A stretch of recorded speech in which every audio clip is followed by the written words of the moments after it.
Awesome. All right, everyone. Once again, welcome to the final workshop series, final workshop of our Marketing Foundation series. I'm Alina, I'm the program officer at Whitespace, and I will be moderating this workshop. Very quickly, some housekeeping rules. Keep your mics muted when Anita is presenting, but fully engage with us through the chat function. And of course, during the Q&A session, just feel free to unmute yourself and ask your questions, share your thoughts with us. I don't want to take too much space today, so I'm going to hand it over to our amazing speaker, Anita Chauhan. Uh, Anita has a wealth of experience managing big brands across AI, tech, finance, lifestyle businesses. Currently, she is the Chief Marketing Officer at Umpo and Medbox RX Pharmacy, where she defines and executes their marketing strategy, target audiences, and channels. Anita, as always, super, super lucky to have you here. And I flip the mic over to you. Thank you. Thank you so much. Every time you do that bio, I'm always like, what? How did that happen? I started off thinking I was going to go into law and I ended up here in marketing talking to people. And it just brings me so much joy because it's something I love so much. And I'm so glad I could have, brought some of my learnings and experience to everyone here. And hopefully the last few sessions have given everybody here something to think about, some direction. And yeah, we're going to cap it off today with something that I know is kind of tough for a lot of people, myself included. Tracking and metrics and analytics is not always the place that we all enjoy playing, but it's so fundamental to creating a really strong marketing function with a startup, especially early on. So today we're going to be chatting a little bit about how to test and track efficacy of your marketing efforts. Like, you're putting in the time, you're putting in the effort, so how do you make sure it's worthwhile? All right, so there's a lot of content as usual. I feel we don't get through it always, but today we'll be chatting about, the why behind data-driven marketing, understanding audience segmentation again, just kind of doing a run through for those who weren't here last week, looking at alignment with marketing goals, the tools you can use to track, A/B testing, which is a really great way to start testing, campaign effectiveness, and testing, and why testing marketing efforts early on matters. So this is me again. Hi. Alina already gave a really great intro, but I have been working in marketing for quite a while. I've worked with a lot of different types of startups. I'm pretty much industry agnostic, and I've been working as like a mentor now for the last few years and being able to help a lot of early stage founders identify the things. I've just spoken to so many, and I've identified that there are a few of the like big gaps that comes to like understanding who to talk to, how to position, just right, like where to meet these people that you're trying to sell to, and then also segmentation and tracking. So we really built this workshop off of a lot of the things that I had seen by just like in conversation with a lot of early stage founders like yourself. So hopefully it's been very relevant. Hopefully the last few weeks, if you attended all of them, you can kind of see the sequential nature of the work that we've been doing here. A lot of the resources are online, and I know last week, I'm not sure if we had done a follow-up with some of the tools that we use for the segmentation piece of things, but I'm happy to send Alina afterwards for every single workshop, kind of some resources you can use, including for this one. So then you can have kind of like a pathway for how to start building your marketing strategy and your marketing departments. Okay, so today we're going to really dive into kind of like what the key aspects of measuring marketing effectiveness are, identifying, analyzing, and interpreting the metrics that matter, and that will help you accurately gauge your campaign successes. All right, so basically, why data-driven marketing? I don't think that I need to really go too much in depth here. We know that data matters. We're probably in the time with the most data collection that we've ever have been before. So we have a wealth of data. We have a way to see what works and what doesn't work. And we can see for the last like 20 plus years how some of these tech companies and just successful companies in general have been using data to really like underscore their marketing efforts and overall like business efforts. And we saw last week with a lot of the audience segmentation stuff I brought up, why you need data to be able to further refine who you speak to and make sure that what you're sharing to your target audience is actually really timely and relevant. So I always encourage, like, at the beginning, when you're a startup founder, you might go off a lot of gut feeling. And marketing is kind of that arts and science type of vibe where it's like, I have a feeling this works. Maybe because you're building something out of like you might have been the target audience and you build something because you see a gap. You needed something, so you're building it. And that's where that gut feeling comes from. You might be talking to a lot of people and you might actually know what they need innately. But look, try to find a balance between that and data. So data-driven marketing is obviously here and it's necessary, but you always have to also remember that like marketing in a general sense doesn't really have a form always. Like there's always just like this feeling or a perception. It's psychological. Balancing that out with the data that you can collect is going to probably lead you to the best success.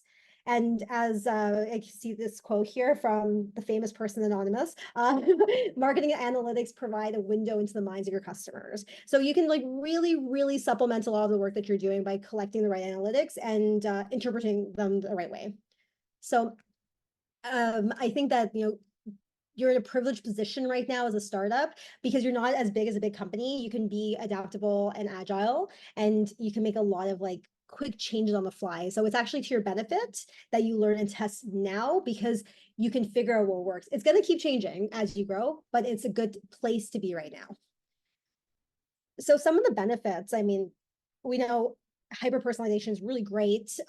Improved decision making is really, really important, especially if you are maybe someone that is talking to investors. Maybe you have investors that you need to answer to. Maybe you have a board.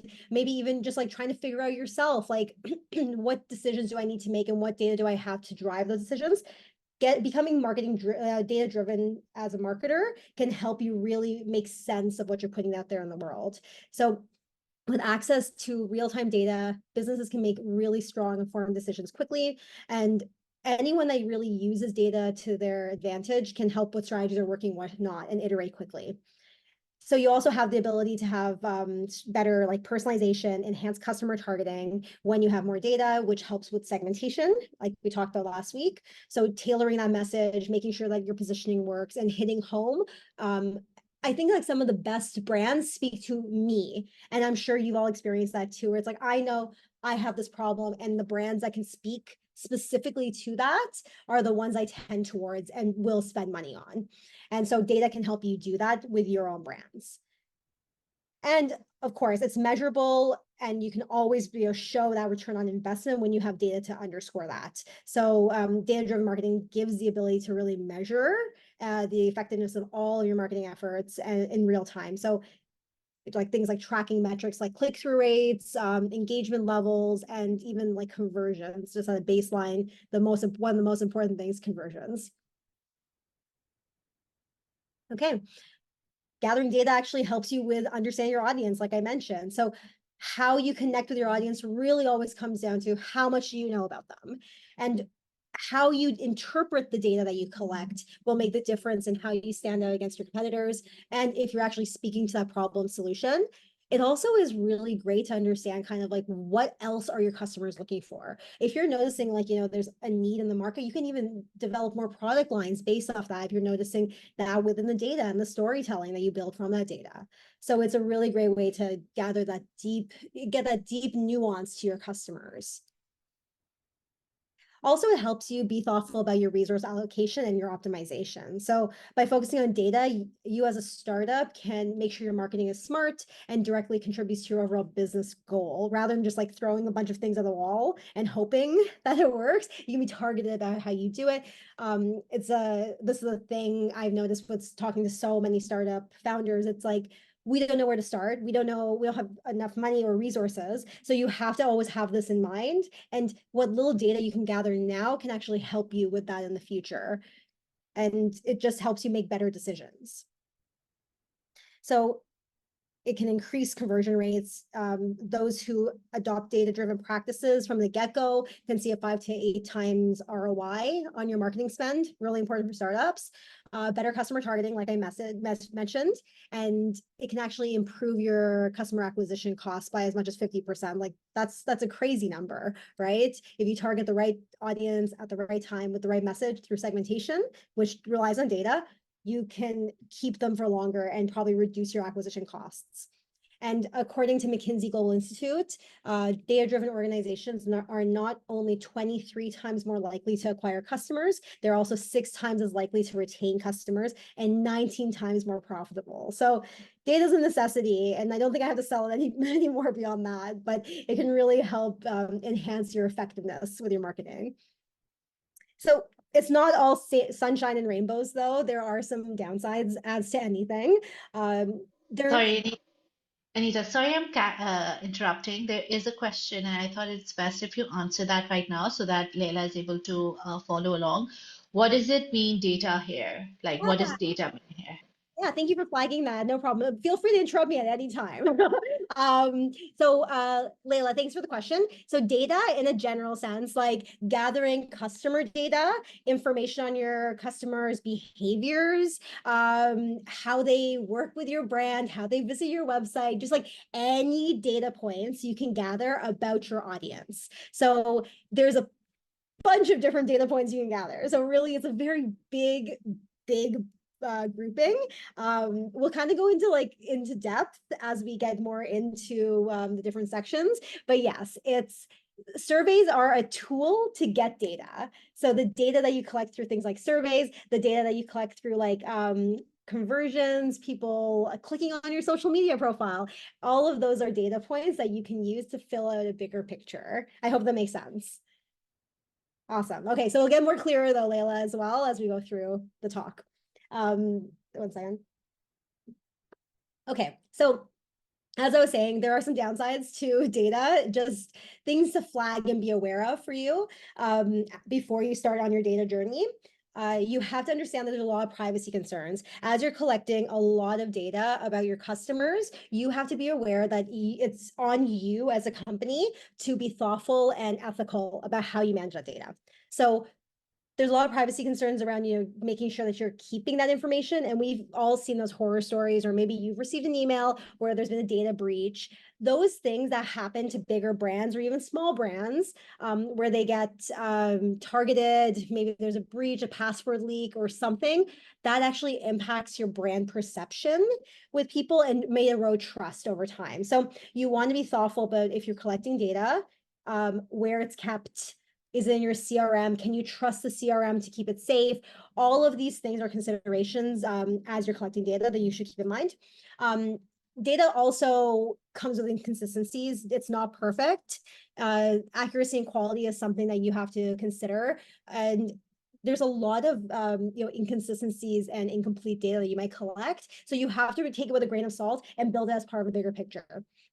And customer behavior is very complex and consistently changing, and you can't really always pinpoint what someone's going to do.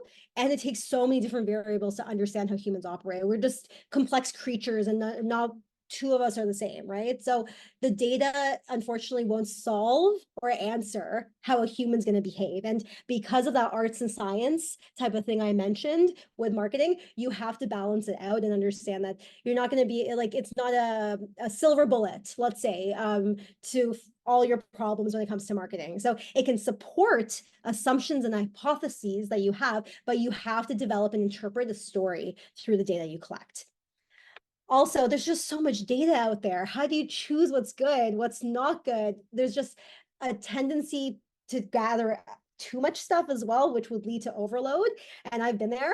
I over gather, and then I just don't know what to do with it. So I think being thoughtful, and we'll go through how you can do that, like picking data points that you're gathering thoughtfully and tracking the right things that align to your business goals will help you avoid too much overload. It might happen though, just heads up. And integration. We see a lot of challenges with okay, now you've gotten the data. How do you actually embed that? It's not a one-shot thing. It's like you gather this data and it needs to be continuously iterated on, updated, and brought into other parts of your business as well, not just marketing. This, when you have data on your customer, which is the number one thing that you're gathering, it's not just going to live in marketing. This is going to touch every part of your business. So gathering data and becoming thoughtful in how you test and track this right now is in your best interest, because this will touch every part of your business.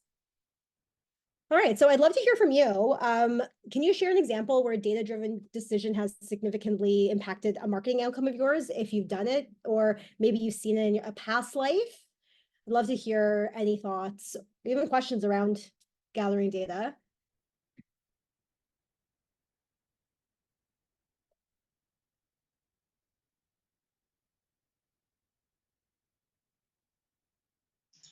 I'll give it a couple seconds. If not, then we can move on.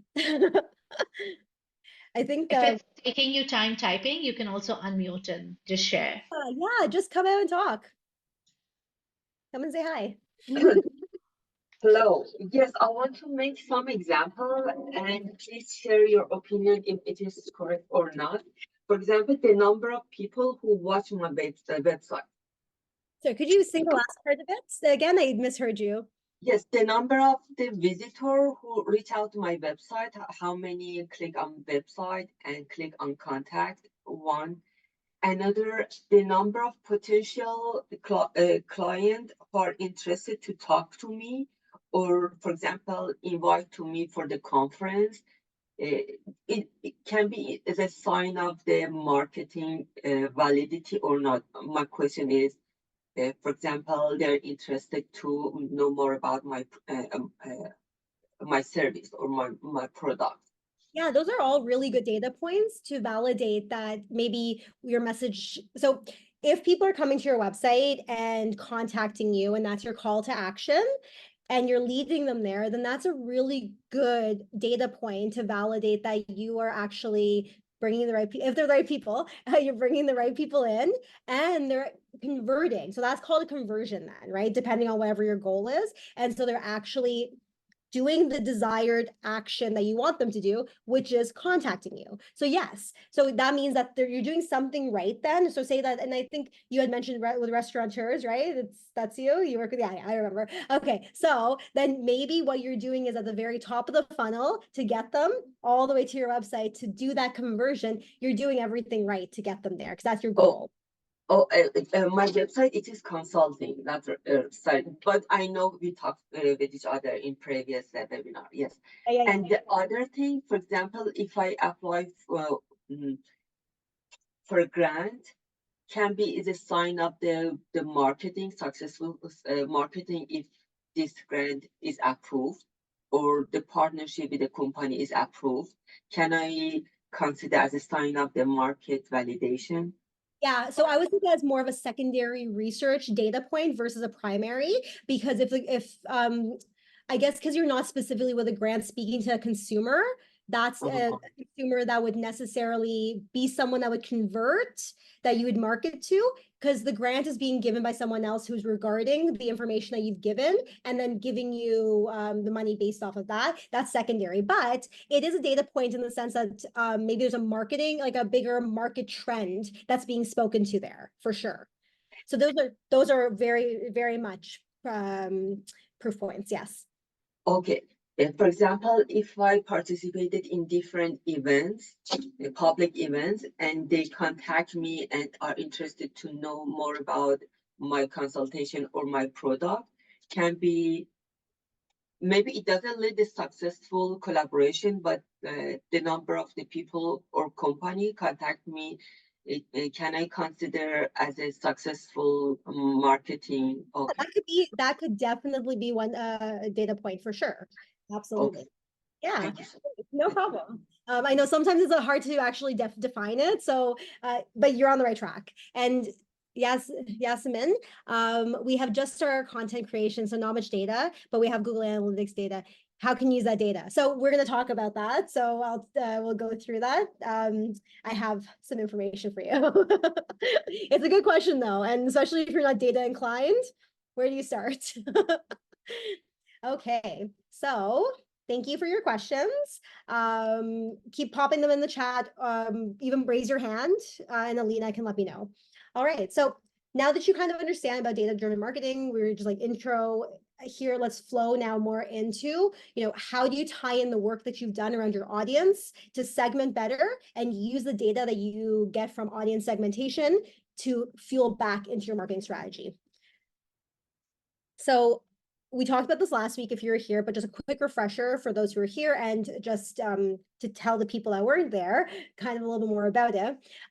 Audience segmentation is basically just further refinement of your target audience into smaller bits so you can personalize your messaging based off their needs. And that can be defined by things like their behavioral habits, ethnographic research, any data you can grab around this, like just kind of like their buying habits. So there's a lot of different ways of segmenting your audience. You can even do it based off location. I think last week I gave the example of maybe a skincare brand. If you're a skincare brand that is, your primary target audience is in a desert region, you can target your very moisturizing cream because you know that they're in that region based off their demographics, their location. So segmentation helps you do things like that and further refine your message to fit the person that you're speaking to. It requires data. So I bring up segmentation again, because to be able to segment, you need to have a little bit of data around your target audience. And so the thing is, to get to that data, you're going to have to do a little bit of research. But as you do more segmentation, you get data that can be fueled back in to your marketing. So you can gather audience insights through your personalization. And these are other tips to gather insights through things like surveys, social media analytics, and customer feedback. You can use this data to get deep into the motivations, the desires, the challenges, and the behaviors of your segments, and also really help define your positioning based off their problem and solution, which is very important because it helps you remain competitive. So you take that data that you collect and then you interpret it with get feedback through putting it out there, and you identify ideas for engagement through this whole process. So the whole goal is to constantly be updating how you speak through gathering this data. So you have to I really look at the data that you're gathering and develop a story or figure out a way to interpret it that fits the people that you're speaking to. I'll get more into how you do that, but you really just need to understand kind of the person, the individual, and it goes back to just knowing who you're talking to and who your audience is. That also goes back to personas. And I've brought up personas in the past as well. Personas are a really good way of kind of putting a face to the person you're speaking to. It's a great starting point. I don't think as you grow, it should be the only thing that you do to talk to your customers. It tends to be a little static, not real life. As you get more data, you can fill out more of a profile and they become more nuanced human people, and you can get to know them more intimately, which is your goal, so you can market to them better.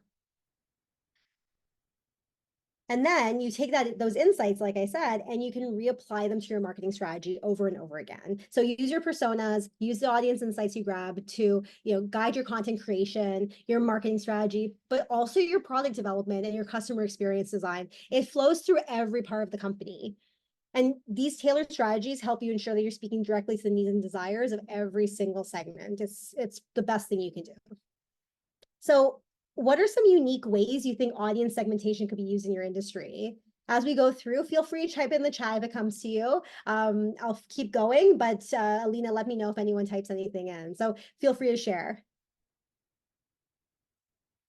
All right, so the biggest thing now that you have your audience, you have to understand what your goals are with your marketing strategy, because there's so much data. You have to be able to say, here's what we're aiming to do. Here's where we're going. So what's your North Star? What data are you collecting and for what purpose? So aligning your marketing goals with business objectives is a really great place to start.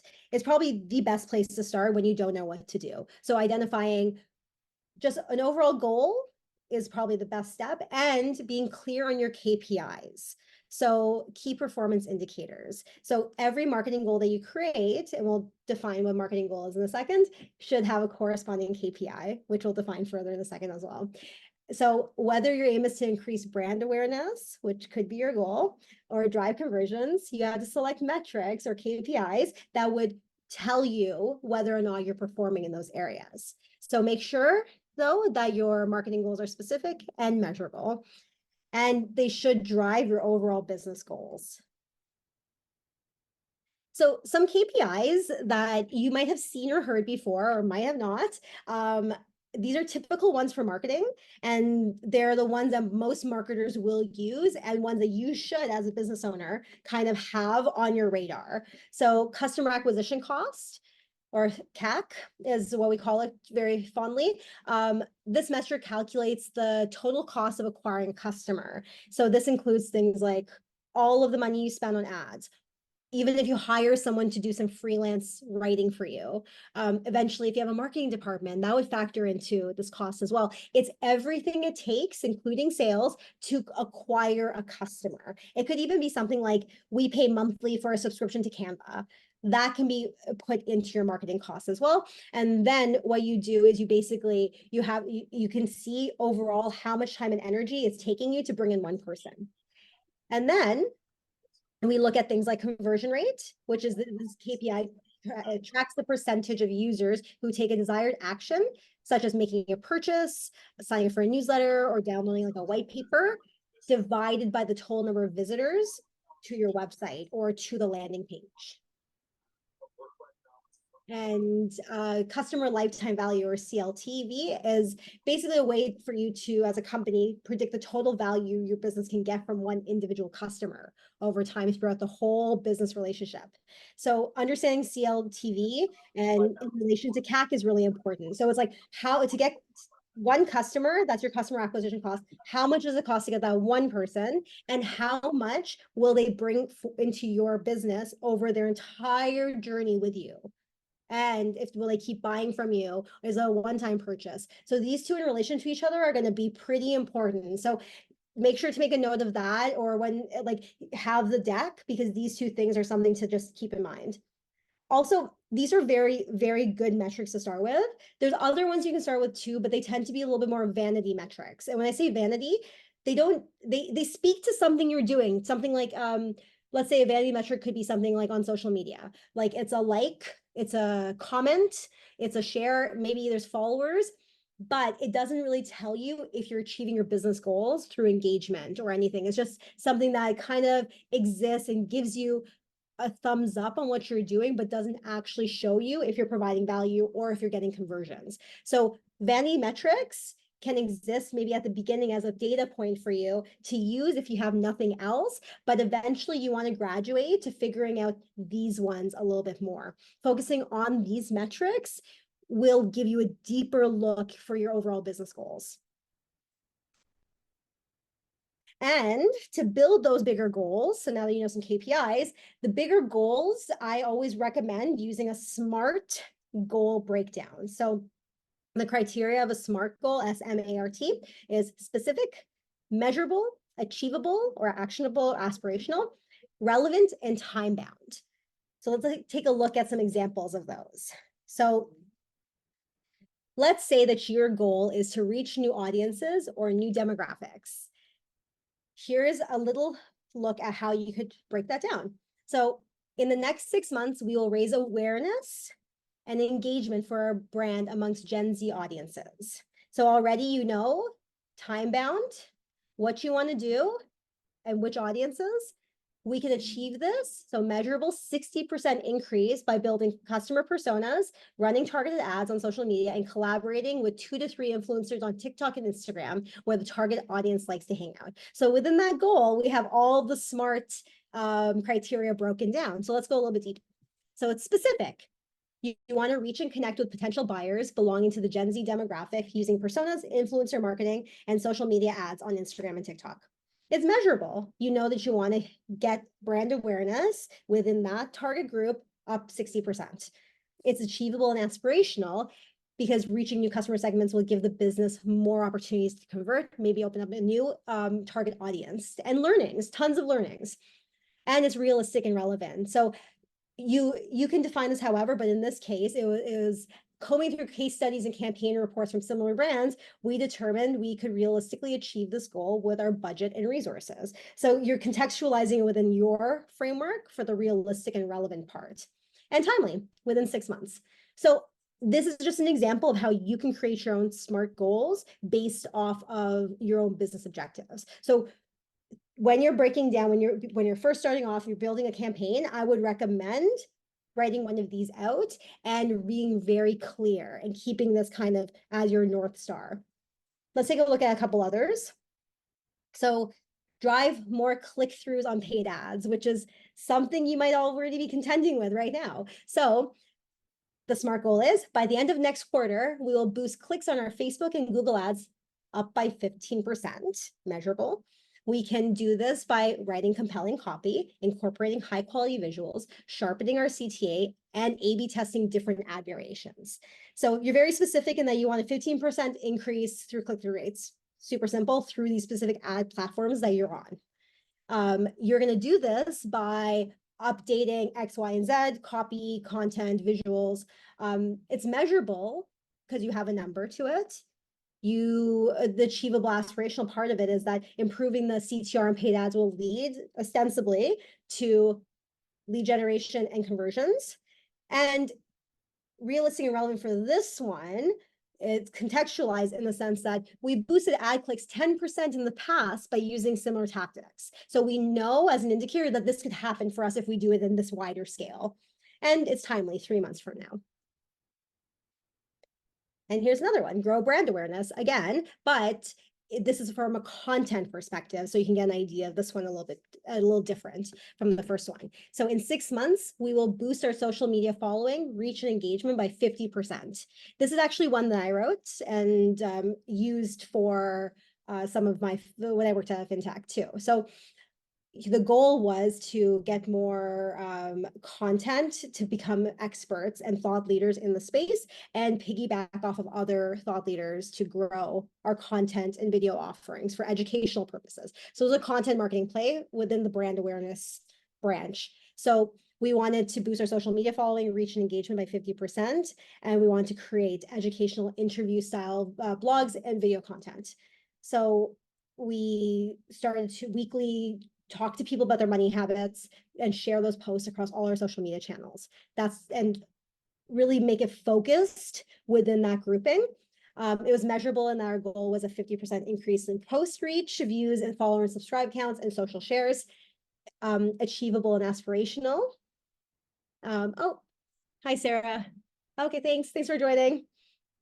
And so achievable and aspirational in the sense that if you raise brand awareness again, it will lead to more leads and conversions. But one thing I didn't add here is that it's really big for brand. It's amazing for your branding. It's amazing for building trust. And for the long haul, I think it's something that you want to build towards. So it's realistic and relevant because we have the tools to do it and the time and timely, and that we want to do it within 6 months. So hopefully this can give you an idea of how to break down the SMART goal. Now we have 3 different examples, but you can find a lot of stuff online about this. There's a lot of resources to help you craft that. I really recommend you do this first when you're starting a campaign. You can do this quarterly, you can do this annually, then you can build up to your business goals. Okay, so once you have your KPIs and SMART goals outlined and you're ready to get going, you'll need to know how, what data to collect and how to collect it. But the good thing is now that you have your goals in place, you kind of know what you're looking for. So Yasemin, this is going to be relevant for you. Here are some things that some data sources to track. These will become like your best friends during your journey through marketing. Website analytics are really great ways to see what your customers are doing on your website. Layla, to your point about seeing if someone's coming to your website and they get to the contact page and actually contact you, you actually see that through user journeys on Google Analytics. You can get those data points, get even deeper. Another tool I love on websites is called Hotjar. It's a heat mapping tool and it's free, and you can put it on the back end of your website and it will record every entrance onto the website and see how people move, what pages they click, all of those things, and record it. And they'll even show you then how come they always leave after they see the pricing page? Why do they always do these things? And these are all data points that you can use to help maybe update your website or your user journey. Social media analytics, really great. If you're putting ads out there, putting content out there, those really good data points. And what's great about social media is you're in front of those audiences. So you can get some really good insight from that data. But again, be aware of those vanity metrics. Post engagement's great. Make sure you're actually having conversations. Those are great. Conversions are good to watch on social media, and a lot of those back-end native analytics that they built into the app are really optimized for that. So use those data points as well. CRMs, that's great. If you have a HubSpot, if you have Salesforce, if you have anything you're collecting data into or using as a platform, I love HubSpot. It does all the things you need to do on it. It collects your customer data, all your contacts, does your email marketing, it does your social media, your ads, everything, but you can get a full picture of so much data when you use a CRM. So tap into that to understand like your customer interactions, potentially sales pipelines, customer history, etc. Email marketing platforms, always a great place to go, especially if you've been sending out a lot of information already. This is also great if you are an e-com company and you have abandoned cart emails or nurture flows. There's a lot of data there about your demographics if you have a big subscriber list. Online advertising platforms, again, so we talked a little bit about social media, but in the same vein, Meta or Facebook ads, Instagram ads, TikTok ads will have a lot of data on purchasing. Also habits. You can also like use that data to see, okay, well, this copy worked, this one didn't, and learn from that. Love using Google Ads just for like even small ad buys to test some of my hypotheses. So what I might do is I brought this up in the first session about positioning and value props. I sometimes will test out copy and put it on Google with a small ad spend and see how many clicks each get. It's a small data point, but at least by the end of it, I'm able to see, okay, this one performed better than this one. I'm just going to use that right now and see how it goes. It'll give you some sort of direction if you do stuff like that or use these data points, even if there's small amounts of data. Market research is another great data source and a tool you can use. And we talked very in depth about that last week, but there's primary and secondary types of, oh, hi, Yasmin. For A/B testing of SEM using Google Ads, how do you budget startups? I think it depends on the keyword. So it will always go back to the competition. And you can also find out that competition by looking on different platforms like RF and SEMrush. So you have to identify how the bidding around that keyword that you're aiming for, and then you can budget based off of that. Sometimes though, I'll put like a small amount, like I'll say max, like, I don't know, a week with like an $80 to $100 budget. But it depends again, there's multiple factors. It's the keyword as well that you're, or the long tail keyword that you're bidding for. So that, the competition, if it's medium, low, medium, or high, and then how long you're going to do it for, those all depend, will factor in to how much you budget for it. So I would say like between like 80 to 100 would be the first one I did, but it, again, would be influenced by competition. E-commerce data is a really good thing too. If you're an e-com company and you're using Shopify or something like Magento, you can tap into that purchase data. Those are sources of data for you to then open up different product lines, see where gaps are, where people fall off the funnel, why they abandon carts, so much information there. All right, and Yasmin, this is what I was talking about, the competitor analysis tool. So tap into platforms like SEMrush, Ahrefs, or even Moz. It's not here, M-O-Z. That one's great too. You can actually see different, like you can do keyword research on there. Google Analytics is also free to do keyword research. They have something called the Keyword Planner, and you can see specific keywords and their competition. And so that might help you with that A/B testing. I also just love looking for like competitors and what competitors are doing. That's another data point that you can use, and these tools will help you look into that. You can use mobile analytics if you're you have an app. You can see downloads. You can see how people interact with your app. There's just so much data. This is where the overload comes in, right? And there's third-party data providers as well, but that's if you have money to spend on it. It might be something you have to do upfront if you have no data and you want to build more thoughtfully at the beginning and have money to spare and resources to spare. You can go that way. They might have insights that you can't get by yourself in a short period of time. Industry reports and publications, always great. That's more of the secondary research that I brought up last week as well. But by integrating data from all of these sources, if you have access to them or the ones that are relevant to you, marketers and like founders can create more of a holistic view of your marketing landscape, optimize your campaigns more effectively, and drive better business outcomes in general. So there's a wealth of tools and data points that you can get. This is a very big piece that I think everyone should be aware of. there again, you're collecting a lot of data, you're collecting a lot of information around people, and if there's ever a breach, that's one problem. But there's also the ethical implications of gathering data. And when you're taking in all this information, there are things and regulations that you need to be aware of, specifically in Canada. So PIPEDA, which is the Personal Information Protection Electronic Documents Act. And you have to understand kind of like how the collection and the use for commercial use of data is used. And then on top of it, spamming, anti-spam laws like CASL in Canada or CAN-SPAM in US. Definitely, if you're emailing people, you have to be aware of these. Like PIPEDA for if you're collecting information, specifically like even like medical information, personal information, all of this stuff is really important. Provincial privacy laws vary, so be aware if you're marketing within certain areas. Typically, if you're using a platform for emailing, they will build that into what they're doing, so you don't have to do too much heavy lifting, but a privacy policy on your website might be good. You have to also, when it comes to CASL, and a lot of these in general, is it is not implied consent that someone wants to hear from you. They have to opt in.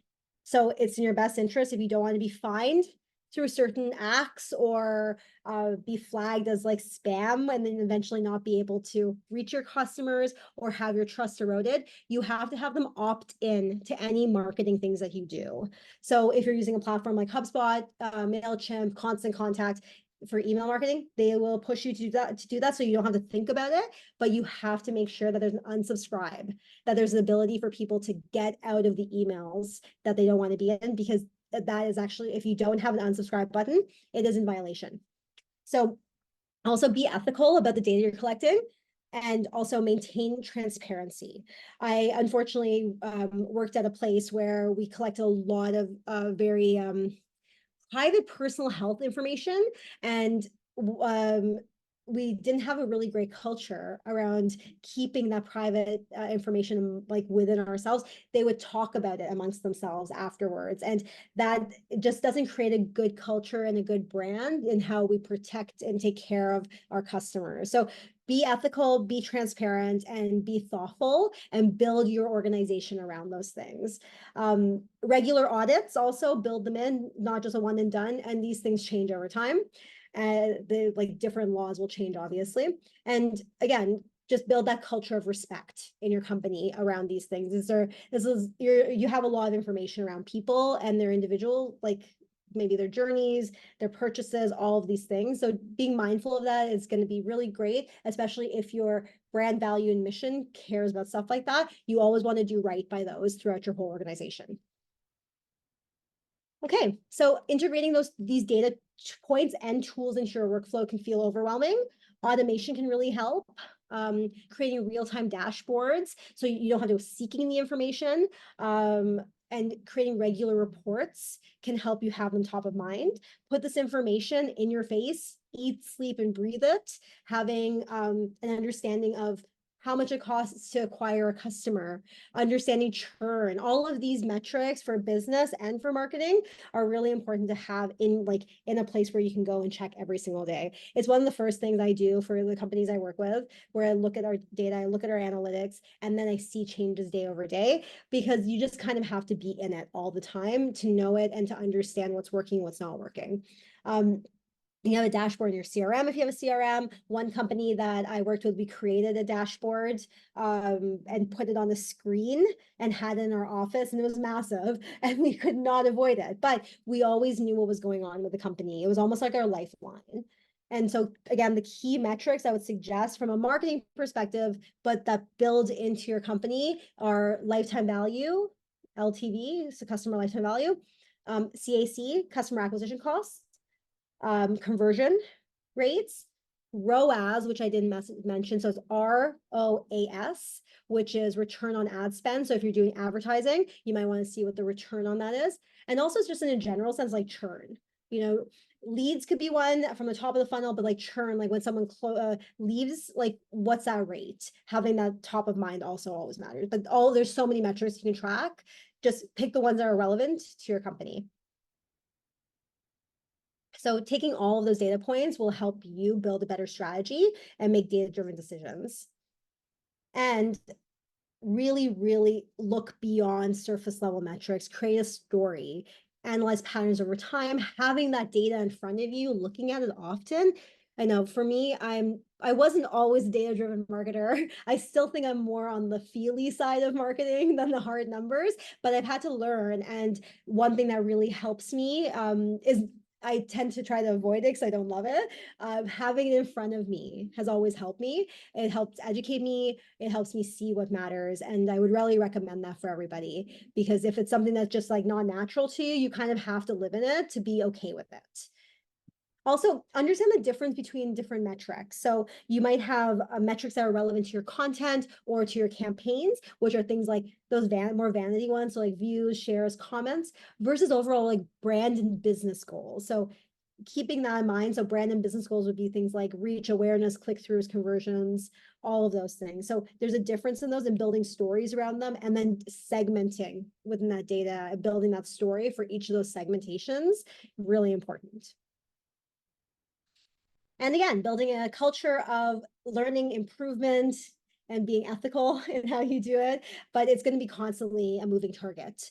And as you grow and change, and as you bring in different product lines, and you give different offerings, how you collect data, what data you collect, what goals you have will shift over time. So ways that you can optimize, say you're running campaigns, here are a few ways that you can really optimize what you're doing using data. A/B testing is a really, really great one, and we'll go a little bit in depth in a minute for those ones, for those who are unfamiliar with it. Just testing different content, optimizing through A/B testing. CRO, which is conversion rate optimization, which is just literally kind of what I already have shared about so many different ways that you can like use data. So CRO typically means that you're optimizing the user experience or the journey. You're optimizing your messaging.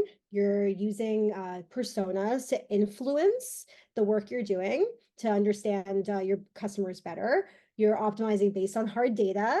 You're optimizing using SMART goals for conversion rate optimization. So like updating certain things on your website with copy, changing how your goals are to help lead to conversion, testing those strategies and putting them in through like an A/B testing framework, which we'll go through, and conducting user and competitive research are ways that you can increase your conversion rates. So I really recommend starting with a small test, 2 or 3, and very focused just to test the waters, and then putting it out there, using the feedback you get, whether that's through data or actual comments, to really refine your approach. From there, take that back, reassess, and just consistently put things out and keep testing and trying. So the power of A/B testing, I think this is probably one of the best and easiest ways that you can first start testing and tracking some of the data that you're collecting and applying that to your marketing strategies. So A/B testing is also known as split testing. You just basically are taking 2 versions and you're comparing the results of them. So half of your audience might get one version of your landing page, the other will get another one, and then you can see which perform better. Very similar to what I mentioned with the Google ad buy for A/B testing. Very small little tests that you can garner, something that hits a little bit better than other, like may hit the mark better than something else does. This data, like even at a small scale, can help inform where you move, but it's a constant process. Also, it's really great for just like testing out small word changes. It's great for testing out things like if we put this button here, if we change the color of the button on the website from blue to red, will this increase conversions? There are tons of tests online where you can look this up, where even just changing color of button has improved conversion rates significantly.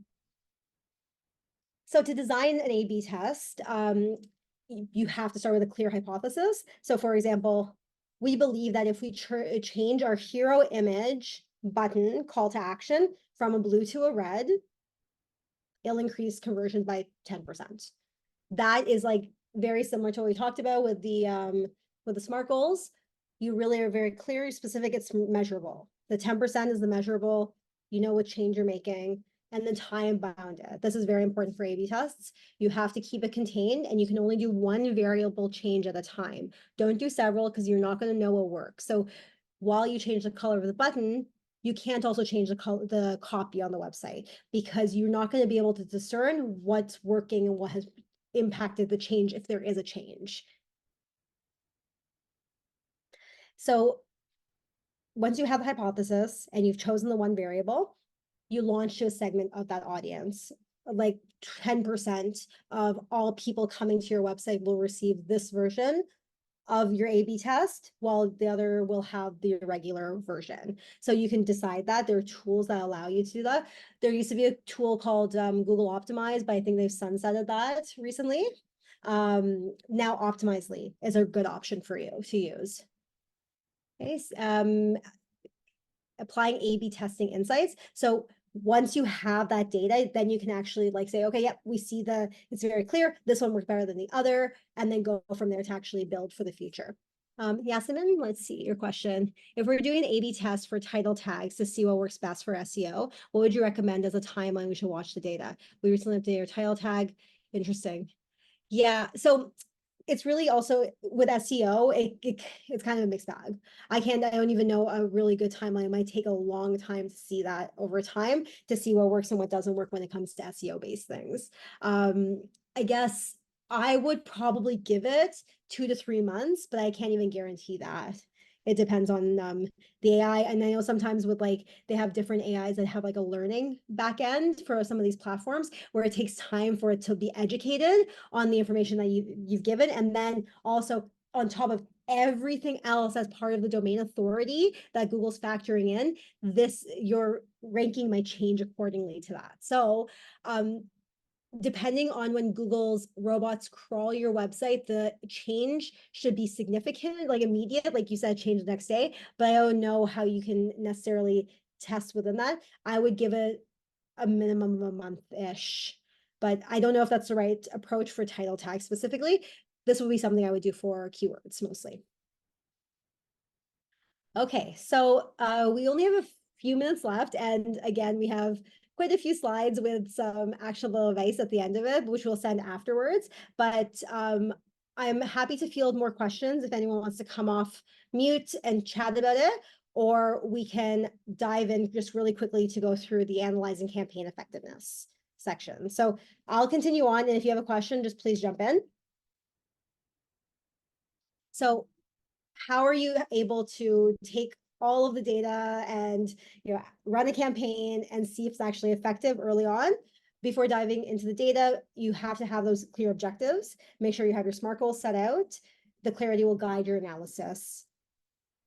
And then take all that campaign data. Let's say you're doing it for like a month-long, 2-month-long stint, however long you've outlined in the time-bound SMART goal, and use the relevant tools to find the data. Take that data and see how that campaign has performed across all the different channels that you set up. Also, it might not be a successful campaign, and that's okay. Learning from failure is probably the biggest thing you can do in marketing. And the idea is to learn to fail fast and learn faster. So if your campaign doesn't yield the results that you wanted, for example, like you didn't get the 10% conversion increase, or you didn't get that 60% increase in the Gen Z audience that you wanted, that's okay. Take that data back, sit down, understand it, understand what worked, what didn't work, come up with 1 or 2 actionable ways to tweak for the future. And that's where that iteration comes in. Set up another test, set up another campaign, see what worked, what didn't work, and drop channels that don't work, double down on what does work. If you did see like the 60% increase was actually 20%, and that was only on TikTok versus Instagram. So we're dropping Instagram entirely. We're going all in on TikTok, and we're just going to say, we're going to try for 30% this time for market penetration or awareness. So those are the ways that you kind of use that data to create that bigger story, make assumptions, and drive your decision-making.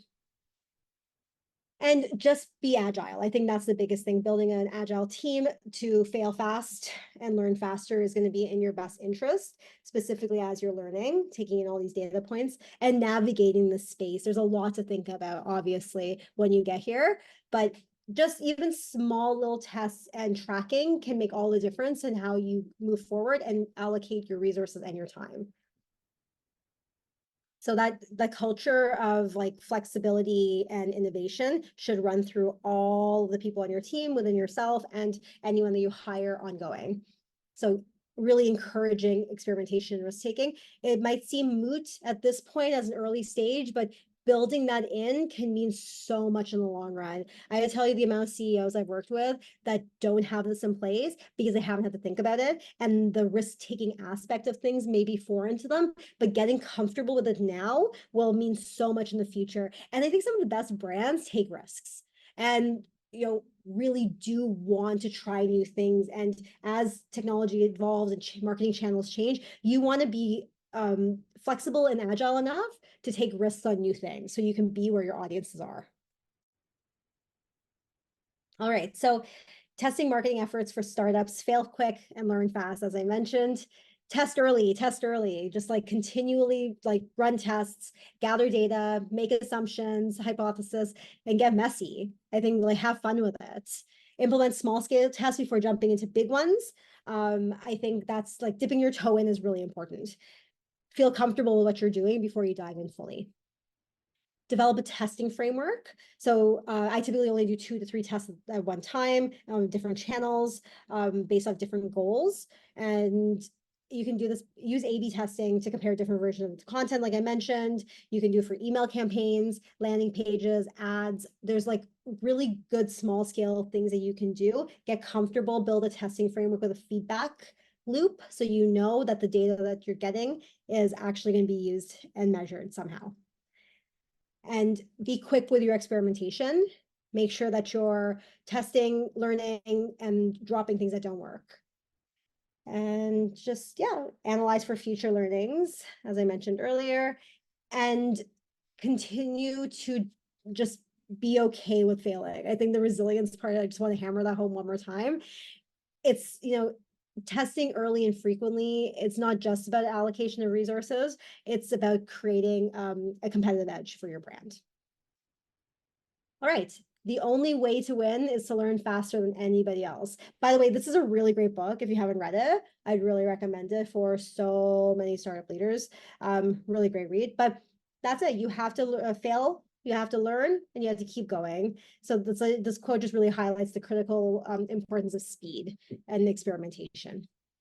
But that's it for today. I feel like 1 minute left. Alina kind of went to the mark. Ran through the last bit a little bit fast. If there's any other questions, feel free to find me on LinkedIn and ask me. Happy to chat more. Amazing. Thank you so much, Anita. As always, this was great.